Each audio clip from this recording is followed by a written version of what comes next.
Hey everybody, this is a real quick video in case you have an Allied Telesis ar2050v VPN firewall router and you need to do a hard reset to the factory default settings on it.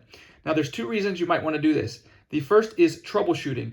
If this router is frozen or not responding, or if it's not connecting to the internet or your devices, or if it's in any other way it's not working right, and you have tried a soft force reboot already, then it might be time to do a hard reset. Now this will restore the factory default settings, so you'll need to set it up again. Which brings me to the second reason you might want to do this. If you want to set this up in a new location, or you just want to get a fresh start and have it to the settings like when it came out of the box, we can go ahead and do that very easily. You'll just need a paperclip or a pin or something like that to press in the reset hole. And you're going to find the reset hole right here. Now, in order to do a full factory reset, you need to press and hold that button for more than 5 seconds. If you do it for less than 5 seconds, it will just reboot it without doing the factory reset. But more than 5 seconds, it will force it to a factory default reset.